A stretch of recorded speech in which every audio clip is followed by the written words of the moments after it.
জি বাংলার হিট ধারাবাহিক কুসুমের সেই ছোট্ট মিষ্টি মুখটা মনে আছে তো? হ্যাঁ, কুসুম মানে তনিষ্কা তিওয়ারি। এবার সেই কুসুমই পা রাখছে সরাসরি বলিউডে। প্রথম সিরিয়ালেই এমন সাফল্য, এ যেন রূপকথার মতো এক গল্প। আজকের ভিডিওতে জানবো কিভাবে বাংলার কুসুম এখন বলিউডের নায়িকা হতে চলেছে, আর কার সঙ্গে স্ক্রিন শেয়ার করতে দেখা যাবে তাকে। জি বাংলার জনপ্রিয় সিরিয়াল কুসুমের মাধ্যমে দর্শকদের মনে জায়গা করে নিয়েছিলেন তনিষ্কা তিওয়ারি। প্রথম দিকে অনেকে ভেবেছিলেন এত ছোট একটা মেয়ে কি নায়িকার চরিত্রে মানাবে, কিন্তু সময়ের সঙ্গে সঙ্গে সবাই ভুল প্রমাণিত হয়েছে। কুসুমের পবিত্রতা, সরলতা আর নিষ্পাপ মুখেই একেবারে মাত করেছিলেন দর্শকদের। সিরিয়ালের সাম্প্রতিক পর্বে দেখা গেছে কাকতালীয়ভাবে বিয়ের পিঁড়িতে বসছে কুসুম ও আয়ুষ্মান। যদিও সেটা শুটের অংশ, কিন্তু কুসুম মনে মনে আয়ুষ্মানকেই স্বামী মেনে নিয়েছে। মানে একেবারে ইমোশনাল ট্র্যাক চলছে। এই টুইস্টের মধ্যেই তনিষ্কার বাস্তব জীবনের নতুন অধ্যায় শুরু হয়েছে। টেলিভিশন থেকে বলিউডে জাম্প।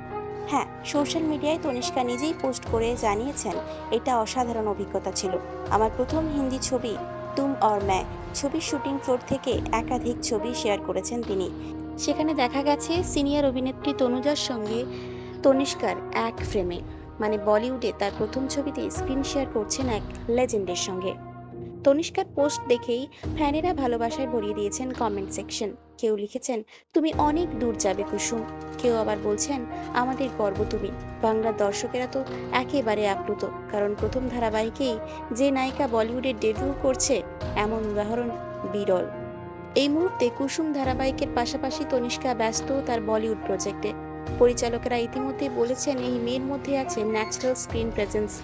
আর আমরা তো জানি বাংলার মাটি থেকে জন্ম নেয় আসল ট্যালেন্ট। এবার দেখা যাক কুসুমের এই তুম অর मैं কতটা হিট করে বলিউডে। আপনাদের কি মনে হয়, তনিষ্কা বলিউডে সফল হবে, নাকি বাংলাতেই ফিরে আসবে নতুন ধারাবাহিকে? কমেন্টে জানান আপনাদের মতামত। আর এমন আরও এক্সক্লুসিভ সেলিব্রিটি আপডেট পেতে চ্যানেলটি সাবস্ক্রাইব করে পাশে থাকুন। ধন্যবাদ।